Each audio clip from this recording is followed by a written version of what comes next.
many people out there have been speculating on, that Meghan Markle has lied about her age. Is she actually older?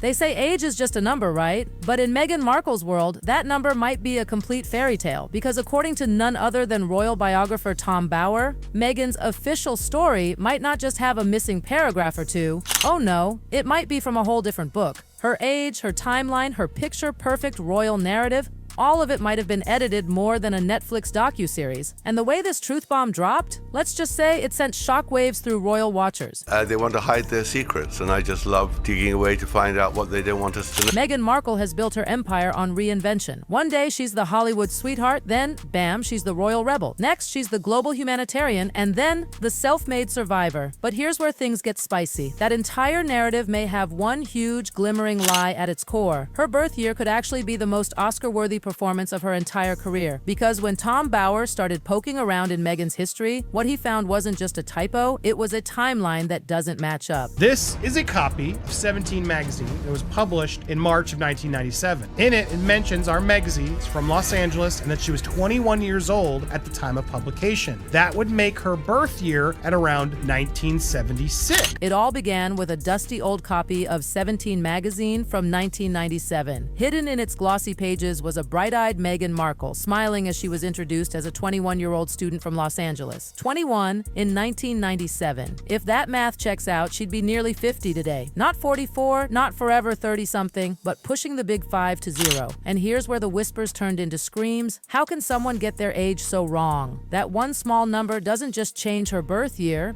it flips her entire timeline, from her first auditions to her royal fairy tale, like a badly written script. Even her own father has said her memories didn't line up with her public story. Industry insiders? They've whispered for years that she shaved off a few years to fit into the Hollywood ingenue box. And Buckingham Palace? Total radio silence. Because the second you start questioning Meghan's timeline, every photograph, every red carpet moment, every perfect royal smile starts looking a little too perfect. How can you get your age so wrong? So buckle up, because what's ahead isn't just gossip. It's a chronological crime scene. This is the biggest royal rewrite since The Crown. And when all is said and done, only one question will haunt you. If Meghan Markle's age isn't what she says it is, what else isn't? Do you think Meghan actually rewrote her timeline? Or is this another ruthless media takedown? Think carefully, because this rabbit hole goes deep. This gentleman right here, that's Nick Jones, the original founder of Soho House. Guess where he's going there? He's arriving at Meghan Markle and Harry's wedding as guest of honor. Oh yeah, Soho was present. Every great mystery has a smoking gun. For Meghan Markle, it wasn't some palace leak or shady whistleblower. It was a magazine page, a page most people would have flipped right past. A 1997 17 magazine featuring Meghan Markle as a 21-year-old. Here's the kicker. In 1997, Meghan's official age should have been 16. That tiny 5-year gap exploded like a royal bombshell. Reddit threads caught fire. Royal watchers pulled out calculators. Tom Bower himself went on record saying,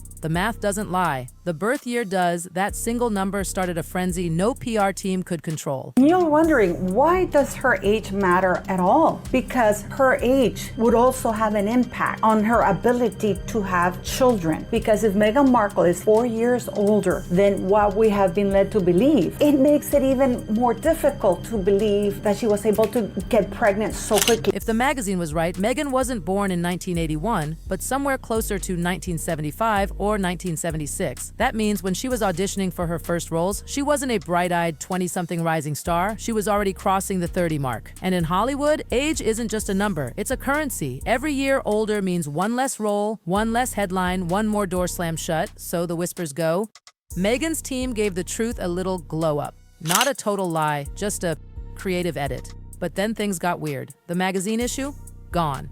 Archived copies vanished like someone waved a wand. 17 never issued a correction, never commented, like that little detail was swept under the royal rug long before anyone could notice. And just when it started to quiet down, Meghan's own father, Thomas Markle, stepped in and shattered that silence. And that ridiculous story about how they first met, the whole thing was a tissue of inaccuracies, to be polite. Thomas Markle has been many things, but quiet isn't one of them. He claims he remembers Meghan being in her 20s long before that magazine hit the stands, and if he's right, the timeline doesn't just bend, it breaks clean in half. He's publicly said that the royal birth year plastered on official biographies never matched his memory of Meghan's milestones. He recalls birthdays, graduations, early jobs, and the math, it simply doesn't match. "That's not the Meghan I knew," he allegedly told reporters, and love him or hate him, even his critics admit, Thomas has receipts, old photos, school documents, work records, clues that paint a completely different picture of Meghan's early years. Then came the neighbors. People from her old Los Angeles neighborhood started speaking up. One tabloid quoted a neighbor saying, "She was always older than she said. We just didn't care. She was ambitious." That one line, "She was always older than she said," blew up online like wildfire, because if her own father and neighbors are pointing at cracks in her timeline, what else in her royal fairy tale is airbrushed for the cameras? Her memory lane isn't just a little foggy, it's like someone rerouted the GPS entirely. And here's where it gets even more shocking. Hollywood helped her pull it off. Hollywood is a place where age can make or break a career. Actresses aren't told no for lack of talent. They're told, "You're too old." Meghan knew the game. According to insiders, she didn't just hope to fit in, she strategized to fit in. By trimming a few years off, she positioned herself as the next fresh-faced talent, the kind that casting directors love to discover. She smiled, she posed, and she sold the image of a hungry young actress on the rise. But behind that polished exterior, a woman who had already been grinding for years. By the time Suits turned her into a household name, Meghan Markle wasn't a bright young graduate stepping into the spotlight for the first time. She was a seasoned Hollywood player, finally getting the attention she'd been chasing for a decade. But then, all the receipts started disappearing. Old agency bios, gone, acting database ages, changed, all just before her royal romance became public knowledge. Coincidence? Or the most strategic digital cleanup ever? Because when Meghan walked down that royal aisle, the world wasn't falling in love with a 40-something actress. It was fawning over a 30-something Cinderella. She didn't just play the Hollywood game, she beat it, and then carried that PR strategy straight through the palace gates. When Meghan Markle crossed that palace threshold, the world thought she left Hollywood behind. But oh no, she didn't leave anything behind. She brought the entire PR playbook with her, wrapped up in royal silk and topped with a designer hat. Suddenly, even the palace itself couldn't tell where the truth ended and where the perfectly polished press release began. Meghan's official timeline, the one Buckingham Palace printed on its website, echoed in every major outlet, polished in every interview, started to quietly, subtly change. Old bios, poof. Age references, gone. Archived articles from her pre-royal life, mysteriously edited or 404 not found. And as researchers and royal watchers began to dig, the gaps they found weren't little cracks. They were gaping holes. Those same researchers pulled alumni notes, charity event listings, early career bios, and what they found was downright jaw-dropping. Events that supposedly happened when she was 22 were stamped with documents dated 6 years earlier, like trying to solve a jigsaw puzzle where half the pieces were photoshopped into place. Tom Bower didn't sugarcoat a single word. He called Meghan's official timeline a polished production with missing scenes.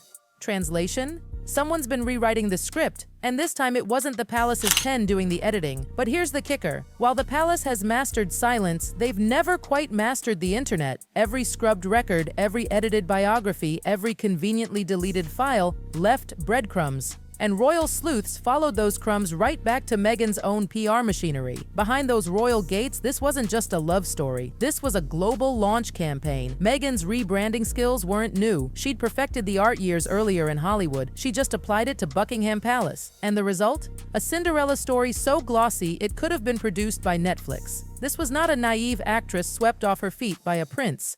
This was a seasoned strategist flipping every headline in her favor. Good press? Build on it. Bad press? Twist it. Silence? Fill it with curated mystery. She wasn't just playing the royal game, she was rewriting the rules. And just when everyone thought the age scandal was the ultimate twist, Meghan's timeline took another wild turn. This time, the story shifted from rewritten dates to something far more personal. Every fairy tale needs a picture-perfect ending, and for Meghan, that ending came in the form of little Archie Harrison Mountbatten Windsor, the baby who supposedly sealed her royal happily ever after. But the story surrounding Archie's birth? It wasn't just private. It read like a Netflix drama, polished, controlled, and choreographed down to the minute. According to official palace statements, everything was serene, magical, and royal. But Tom Bower and a few hospital insiders whispered a version that sounded like something out of House of Cards. Whispers turned to murmurs when people noticed how fast everything happened. 2 epidurals, a lightning-speed labor, and Meghan leaving the hospital almost as if she just walked out of a spa day. One nurse even joked, "That timeline moved fast faster than the royal motorcade. Then came those photos, the ones of Meghan in heels, standing on the palace steps just 2 days after giving birth. Fans screamed miracle, critics whispered math error.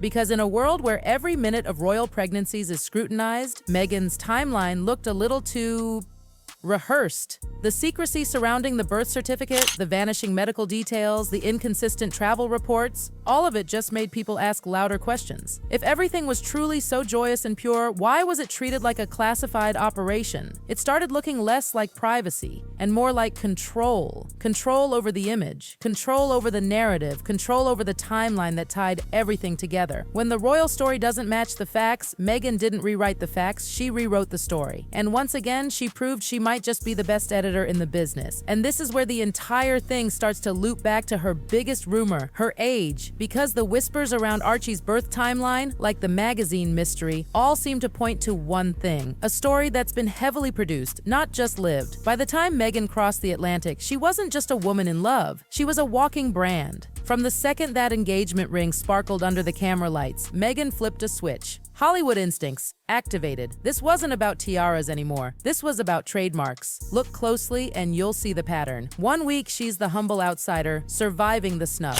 The next, she's the fearless activist, redefining royalty. Every outfit, every interview, every supposedly candid walkabout, all carefully choreographed like a Beverly Hills rollout. Insiders started calling it the Markle method. Take every headline, whether glowing or brutal, and spin it into a character arc. Criticism, frame it as courage. Mistakes, rebrand them as misunderstandings, and silence? Oh, silence becomes a strategic pause to invite sympathy. She shed her Royal Highness title like a brand dropping an outdated logo. Out went the palace, in came the production deals, the podcasts, the documentaries. Meghan 2.0 was born. But as she polished this new image, cracks began to shine through. The internet wasn't fooled. When every move looks choreographed, authenticity evaporates. Meghan didn't just leave the monarchy, she monetized it. The Duchess became a startup, and the product? Herself. The palace stayed silent. The press? Divided. The public? Absolutely hooked. Because even with contradiction after contradiction, Meghan remains one of the most talked about women to ever step outside Windsor Castle. But silence doesn't equal truth. It just means someone's still writing the next chapter. And if even half of Tom Bower's revelations are accurate, Meghan's royal fairy tale isn't cracked. It's built on a foundation of fiction. So before you scroll away, remember, this is just the beginning. If Meghan Markle's age saga stunned you, wait until you find out what's been whispered about her family. This wasn't just a story, it was a strategy. And every timeline tweak, every polished line, every carefully staged smile, it all leads somewhere. Because in Meghan's world, the fairy tale isn't told, it's edited.